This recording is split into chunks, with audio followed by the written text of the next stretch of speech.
রাসূল সাল্লাল্লাহু আলাইহি ওয়াসাল্লাম বলেন, মান সামা রমাদানা ঈমানান ওয়া ইহতিসাবান, যে ব্যক্তি রমাজান মাসে সিয়াম পালন করলো ঈমানের সাথে নেকির আশায়, তার পূর্বের সকল গুনাহ ক্ষমা হয়ে যাবে। যে ব্যক্তি রমাজান মাসের রাতের সালাত তথা তারাবি বা তাহাজ্জুদের সালাত আদায় করলো, একদিনও মিস দিল না, ঈমানের সাথে নেকির আশায়, তার পূর্বের সকল গুনাহ ক্ষমা হয়ে যাবে। যে ব্যক্তি রমাজান মাসে লাইলাতুল কদর পেল এবং লাইলাতুল কদরে ইবাদত করলো, তার অতীতের সকল গুনাহ ক্ষমা হয়ে যাবে শুধু এক রাতের ইবাদতের কারণে। তাহলে কি পরিমাণ ফজিলত, কি পরিমাণ সুযোগ এবং অফার এই রমাজান মাসে আছে, তা আমরা খুব ভালোভাবেই চমৎকারভাবেই বুঝতে পারছি। তবে রাসূল সাল্লাল্লাহু আলাইহি ওয়াসাল্লাম যে দুটি শর্ত দিয়েছেন, ঈমানের সাথে নেকির আশায়। ঈমানের সাথে এর অর্থ হচ্ছে গুনাহ মুক্ত অবস্থায়, পূর্ণাঙ্গ ঈমানের সাথে। সিয়াম পালন করছি, শুধু পেটের সিয়াম, কিন্তু চোখের সিয়াম নাই, হাত পায়ের সিয়াম নাই, মুখের সিয়াম নাই, তাহলে এই সিয়ামের কোনো দাম নাই। তথা যেহেতু রাজনৈতিক পট পরিবর্তন ঘটেছে বাংলাদেশে, সেহেতু সারাদিন রাজনীতির আলাপ নিয়ে ব্যস্ত, গীবত, পরনিন্দা, অপবাদ, ফেসবুক, তাহলে এই রমাজান মাস খুব ব্যর্থ একটি রমাজান মাস হতে যাচ্ছে তাদের জন্য, যারা নিজের মুখ জবানকে কন্ট্রোল করতে পারছে না, এবং তাদের জন্য খুব ব্যর্থ একটি রমাজান মাস হতে যারা নিজেদের হাত, চোখ, কান এগুলোকে কন্ট্রোল করতে পারছে না। তো রমাজান মাসে আমাদের শক্ত সিদ্ধান্ত নিতে হবে যে আমরা গুনাহ মুক্ত এই 30 দিন পার করব। তবেই এই 30 দিন গুনাহ মুক্ত অবস্থায়, সিয়াম অবস্থায় পার করলেই আমাদের অতীতের সকল গুনাহ, 1 মাসের, 1 বছরের নয়, 2 বছরের নয়, 1 বছর আগের, 1 বছর পরের নয়, জন্মের পর থেকে এই রমাজান পর্যন্ত যত গুনাহ হয়েছে সব ক্ষমা হয়ে যাবে। কিন্তু ওইটার জন্য আমাকে শর্ত পূরণ করতে হবে। সেই শর্ত পূরণ হচ্ছে ঈমান অবস্থায় নেকির আশায়। নেকির আশায় মানে আল্লাহর সন্তুষ্টির জন্য, লোক দেখানোর জন্য না। আর ঈমানের সাথে মানে গুনাহ মুক্ত। এই জন্য সর্বোচ্চ চেষ্টা করতে হবে রমাজান মাসে, যেহেতু আমরা সিয়াম রাখছি, সেহেতু সিয়ামটাকে কার্যকরী করি। কেন কষ্ট করে না খেয়ে থাকাটাকে নষ্ট করব? কেন সিয়াম না খেয়ে থেকে সিয়ামটাকে নষ্ট করবো? রাসূল সাল্লাল্লাহু আলাইহি ওয়াসাল্লাম বলেন, মাল্লাম ইয়াদা কাওলা যুরি ওয়াল আমালা বিহি ফালাইসা লিল্লাহি হাজাতুন আন ইয়াদা তাআমাহু ওয়া শারাবাহু। যে ব্যক্তি মিথ্যা কথা, মিথ্যা কাজ পরিহার করল না, তার না খেয়ে থাকা বেকার। তাহলে আমরা শুধু কষ্ট করে না খেয়ে থাকলাম, ওই ফজিলতটা কিন্তু অর্জন করতে পারলাম না। তাহলে যেহেতু কষ্ট করছি, সেহেতু আর 2টা অতিরিক্ত কষ্ট করতে তো আর সমস্যা নেই। এই আর 2টা অতিরিক্ত কষ্ট করার আমাদের শক্ত পণ নিতে হবে যে আমরা রমজান মাসে কোনো গুনাহ করব না ইনশাআল্লাহ। তাহলে আমরা ইনশাআল্লাহ রমজানের যে ফজিলত সেটি আমরা পাবো। দ্বিতীয় রমজানে সবচেয়ে জরুরি কাজ কি, বা মানুষের জীবনে আসলে সবচেয়ে জরুরি কাজ কি? সেই 2টা কাজই রমজানে সবচেয়ে জরুরি কাজ। শেখ আব্দুর রাজ্জাক বিন ইউসুফ বহু বক্তব্যে বলেছেন, মানুষের জীবনে 1 নম্বর ইমার্জেন্সি হচ্ছে সালাত।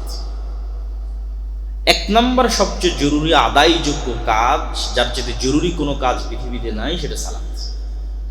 তার সাথে দ্বিতীয় জরুরি কাজ হচ্ছে কোরআন।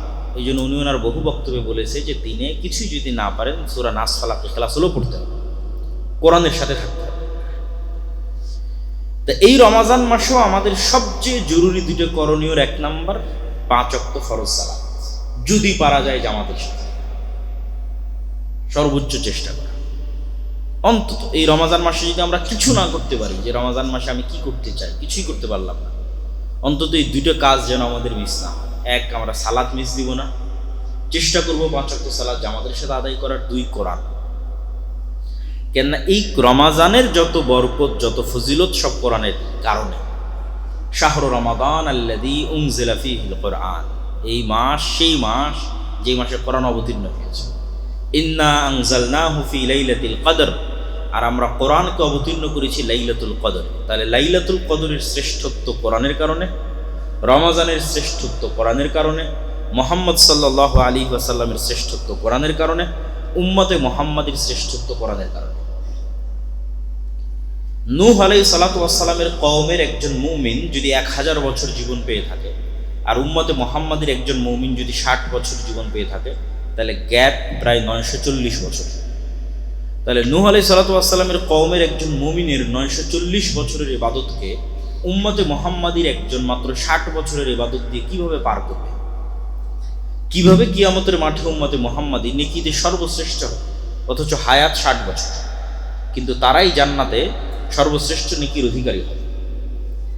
অথচ তাদের অতীতে যারা চলে গেছে তাদের হায়াত 900 বছর, 1000 বছর, 1500 বছর, তাহলে তো সে 1000 বছর ইবাদত করেছে, 900 বছর ইবাদত করেছে।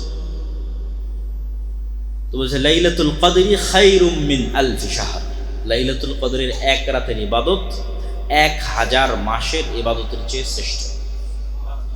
1000 মাসের ইবাদতের সমান বলা হয়নি, 1000 মাসের ইবাদতের চেয়ে শ্রেষ্ঠ। তাহলে এইটার কারণ হচ্ছে কোরআন। এই সূরা ফাতিহা উম্মতে মুহাম্মাদির কাছে আছে, অতীতের কোনো জাতির কাছে ছিল না। এই সূরা ফাতিহা পড়ার যে নেকি, সূরা বাকারা পাঠ করার যে নেকি, এই নেকি থেকে অতীতের উম্মতরা বঞ্চিত। এই জন্য কোরআন দিয়েই এবং কোরআনের বরকতেই উম্মতে মুহাম্মাদি অতীতের উম্মতের 1000 বছরের ইবাদতকে অতিক্রম করে যাবে মাত্র 60 বছরের জীবনের, তাও পুরোটা নয়। আমরা প্রতিদিনের 8 ঘন্টা ঘুমাই, তাহলে আমাদের জীবনের 3 ভাগের 1 ভাগ আমরা ঘুমাই, 60 বছরের 20 বছর ঘুমাই। আর এখন যদি আপনি নিজের ফোনের সেটিংসে গিয়ে দেখেন যে আপনি সারাদিন কতক্ষণ ফোন চালিয়েছেন, তো গড়ে দেখবেন 5 ঘন্টা, 6 ঘন্টা, 4 ঘন্টা, অন্তত 30%, 40% মানুষের গড়ে ফোন চালানোরই পরিমাণ 5 ঘন্টা, 6 ঘন্টা। তারপরে তো অফিসের কাজ আছে, খাওয়া দাওয়া সব কিছু আছে, সব মিলে আসলে আমরা ইবাদত করি কতক্ষণ? কিয়ামতের মাঠে মানুষ দেখবে যে তার হায়াত দুনিয়াতে ছিল একদিন। কেন? মানে সারা জীবনে যতটুকু কাজ আল্লাহর জন্য হয়েছে ওটা জমা হতে হতে একদিনের সমান হয়েছে। 5 মিনিট আল্লাহর জন্য, 10 মিনিট আল্লাহর জন্য এই করতে করতে, 1 ঘন্টা আল্লাহর জন্য এই করতে করতে করতে করতে করতে 24 ঘন্টা, 60 বছর মিলিয়ে 24 ঘন্টা টিকানো গেছে আল্লাহর জন্য। তাহলে দুনিয়াতে সে প্রকৃত জীবন যেটা সে যাপন করেছে সেটা মাত্র একদিন, ওইটা প্রকৃত জীবন। আর বাকি যেটা সে অন্য জায়গায় ব্যয় করেছে সেটা কিন্তু প্রকৃত জীবন নয়। তাহলে আমাদের রমজানের জরুরি 2টা কাজের একটা কাজ সালাত, এবং দ্বিতীয় জরুরি কাজ হচ্ছে কোরআন। কোরআনের বিষয়ে আমি বহু বক্তব্যে বলেছি, কোরআনের গুরুত্ব তুলে ধরার জন্য, কোরআনের প্রয়োজনীয়তা তুলে ধরার জন্য। তাও আজকে 2-1টা সংক্ষিপ্ত কথা বলি। আল্লাহ রাসূল সাল্লাল্লাহু আলাইহি ওয়াসাল্লাম বলছেন, প্রত্যেক মানুষের কিছু ক্লোজ সার্কেল থাকে। যেমন আমরা গত সরকার বলি, এই সরকার বলি, সব সরকারেরই দেখা যাচ্ছে যে প্রধানমন্ত্রী হয় তার নিজস্ব একটা ক্লোজ সার্কেল থাকে। তো মানুষ হয়তো চিন্তা করে যে আমি যদি সে ক্লোজ সার্কেলের অন্তর্ভুক্ত হতে পারতাম, বড় ব্যবসায়ী, বড় পদের কেউ। তো রাসূল সাল্লাল্লাহু আলাইহি ওয়াসাল্লাম বলছেন আল্লাহর নিজস্ব একটা ক্লোজ সার্কেল আছে। আল্লাহ সুবহানাহু ওয়া তাআলার ফ্রেন্ড, আল্লাহ সুবহানাহু ওয়া তাআলার ওয়ালি, আউলিয়াউর রহমান, আল্লাহর বন্ধু, যারা আল্লাহ সুবহানাহু ওয়া তাআলার অতি নিকটে থাকবে এবং অতি ক্লোজ, অতি কাছে থাকবে, তারা হচ্ছে আহলুল্লাহ। তাদের নাম দেওয়া হয়েছে আহলুল্লাহ, তারা আল্লাহর লোক। যে উমুক হচ্ছে প্রাইম মিনিস্টারের লোক, উমুক কিন্তু কমিশনারের লোক, উমুক উমুকের লোক, এটা একটা সম্মান, পাওয়ার। তাহলে কেউ পৃথিবীতে কিছু মানুষ আছে যারা কার লোক? আল্লাহ।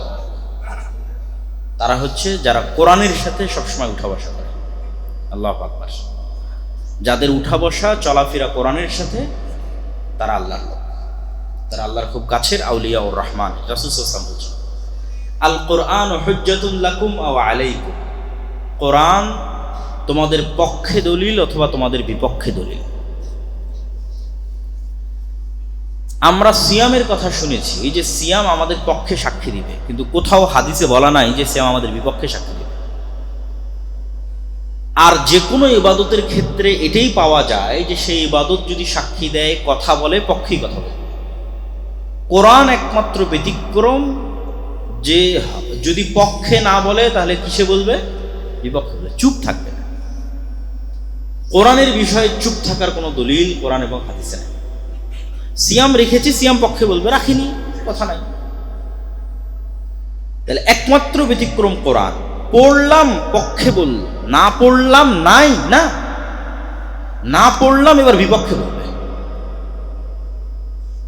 তাহলে তো বিপদ। এই জন্য কোরআনের বিষয়টি এত সহজ না। পড়লাম পক্ষে বললো, শাফাত করলো, আর না পড়লাম নাই, জি না পড়লে বিপক্ষে বলবে। হুজ্জাতুন লাকুম ওয়া আলাইকুম, কোরআন তোমাদের প্রত্যেকের হয় পক্ষে কথা বলবে না বিপক্ষে কথা বলবে। তাহলে কোরআন যেন আমাদের বিপক্ষে কথা না বলে এর প্রস্তুতি তো আমাদেরই নিতে হবে। এবং কোরআন কথা বলবে, কথা ঠিক, কেননা কিয়ামতের মাঠে অসংখ্য আমলের বিভিন্ন প্রতিকৃতি এবং বিভিন্ন রূপ আল্লাহ সুবহানাহু ওয়া তাআলা দিবেন, এবং অসংখ্য কিছুকে আল্লাহ কথা বলার শক্তি দিবেন। আল্লাহ বলছেন আল্লাযী আনতাকা, যিনি তোমাদের কথা বলার শক্তি দিয়েছে। তোমরা তোমাদের আশেপাশে তাকিয়ে দেখো, কত কি কথা বলতে পারে না, কিন্তু তোমরা তো কথা বলতে পারছো। তাহলে তোমাদেরকে কথা বলার শক্তি কে দিয়েছে? আল্লাহ। তো যিনি আজ মানুষকে কথা বলার শক্তি দিয়েছে, তিনি কাল মাটিকে কথা বলার শক্তি দিবেন। মাটি থেকেই তো মানুষ তৈরি হয়েছে। তো তিনি কালকে কোরআনকে কথা বলার শক্তি দিবেন, জীবন্ত রূপ দিবেন, কোরআন কথা বলবে। এটা অতি সহজ এবং বিশ্বাসযোগ্য। তো রমজানে আমরা সর্বোচ্চ চেষ্টা করতে হবে আমাদেরকে, যে আমরা 5 ওয়াক্ত সালাত যদি পারা যায় জামাতের সাথে সর্বোচ্চ গুরুত্ব দিয়ে, আর 2 কোরআন। কোরআন পৃথিবীতে থাকা এমন কিছু যা সরাসরি রব্বুল আলামিনের জাতের সাথে কানেক্টেড। আর কোনো কিছুই পৃথিবীর রব্বুল আলামিনের সত্তার সাথে সম্পৃক্ত নয়। রব্বুল আলামিনের সৃষ্টি সবকিছু তার সত্তার সাথে কানেক্টেড নয়, তার সিফাত, তার গুণ নয়।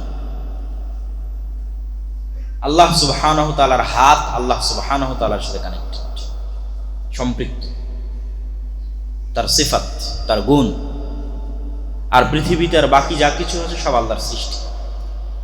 একমাত্র কোরআন হচ্ছে কালামুল্লাহ, আল্লাহর বাণী, আল্লাহর আওয়াজ, আল্লাহর শব্দ, আল্লাহর বাক্য।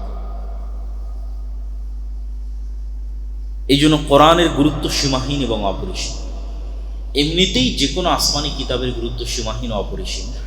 বানু ইসরাইলের উপরে যখন তাওরাত অবতীর্ণ করা হয়, ওয়ারাফা'না ফাওকাকুমুত তুর, তাহলে তাওরাত কত গুরুত্বপূর্ণ যে তোমরা তাওরাত মানতে বাধ্য, এই ওয়াদা নেওয়ার জন্য আল্লাহ তুর পাহাড়কে বানু ইসরাইলের মাথার উপর তুলে ধরেছে।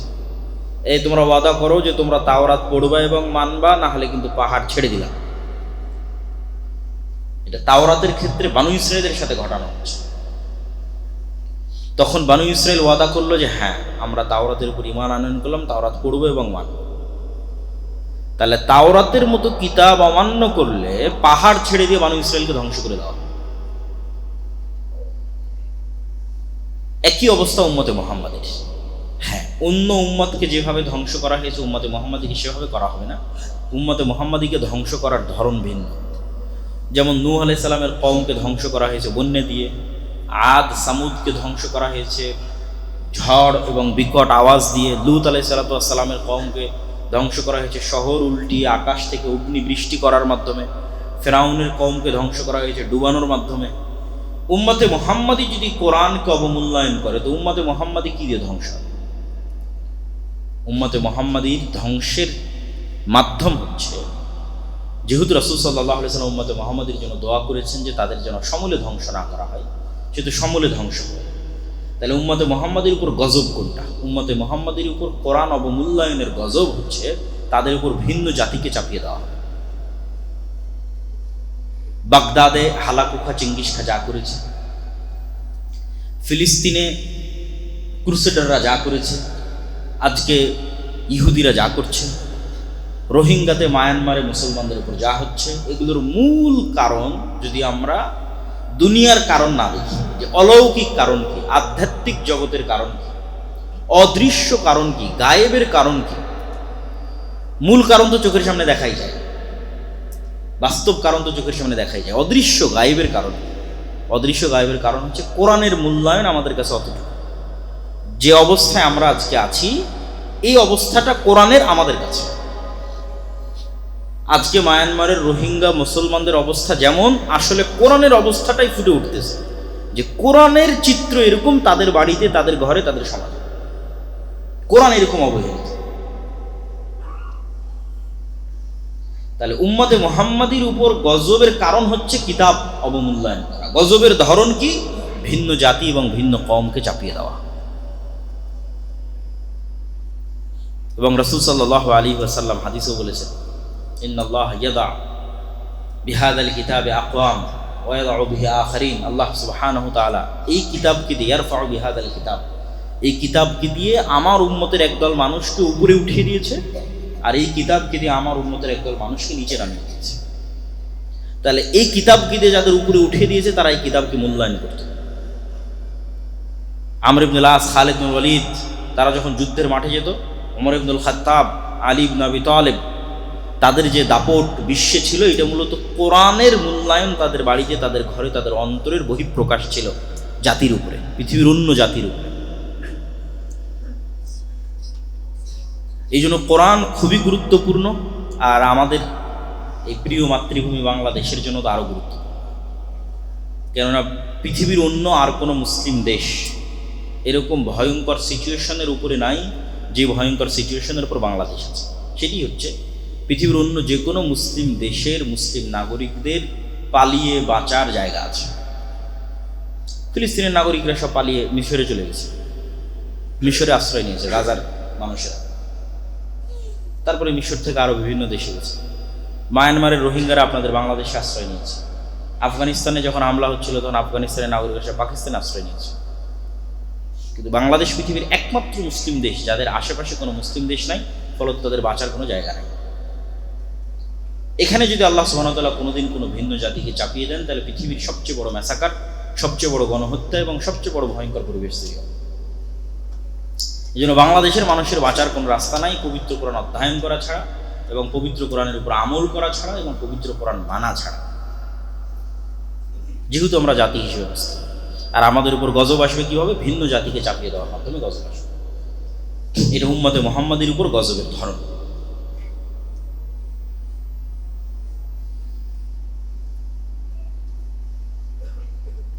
কোরআনের ক্ষেত্রে আরও একটি বিষয়, সেটি হচ্ছে আমরা অনেকেই মনে করি যে আমাদের ছোট্ট সন্তানেরা কোরআন শিখবে, তাদেরকে আমরা মক্তবে পাঠাই, মাদ্রাসায় পাঠাই, স্কুলে পাঠাই।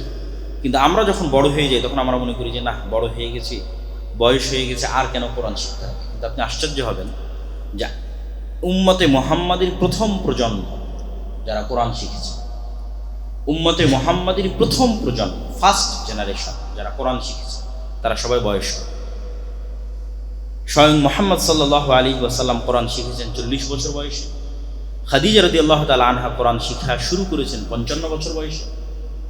ওমর ইবনুল খাত্তাব, আবু বকর থেকে শুরু করে রাসূল সাল্লাল্লাহু আলাইহি ওয়াসাল্লামের সাথে আর যারা ইসলাম গ্রহণ করেছিল তাদের ম্যাক্সিমাম 40+ বয়সে তারা প্রথম কোরআনের আওয়াজ শুনেছে, তারা প্রথম কোরআনের কথা শুনেছে যখন তাদের বয়স 40 পার হয়ে গেছে। তাহলে উম্মতে মুহাম্মাদের ফার্স্ট জেনারেশন কোরআন শিখেছে গড়ে যখন তাদের বয়স 40 হল। তাহলে এই অজুহাত দিয়ে আমাদের বাঁচার কোনো রাস্তা নাই যে আমার তো বয়স পার হয়ে গেছে, আমি কোরআন শিখব। কেন? আমাদের প্রথম জেনারেশন কোরআন শুনেছি যখন তাদের বয়স 40 পার হয়ে গেছে। তারপরে না তাদের ছেলেমেয়েরা যখন মুসলমান হলো, আব্দুল্লাহ বিন উমর, আব্দুল্লাহ বিন আব্বাস, তখন ছোট ছোট বাচ্চাদের কোরআন শেখানো।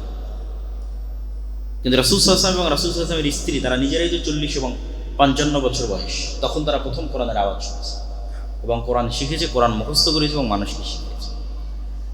তাহলে আমাদের প্রথম জেনারেশন যদি 40+ বছর বয়সে কোরআন মুখস্থ করতে পারে, কোরআন শিখতে পারে, কোরআন শিখাতে পারে, তাহলে আমরা কেন কোরআন শিখতে পারবো না, কোরআন শিখাতে পারবো না, এবং কোরআন মুখস্থ করতে পারবো না, এবং কোরআনের উপর আমল করতে পারবো না?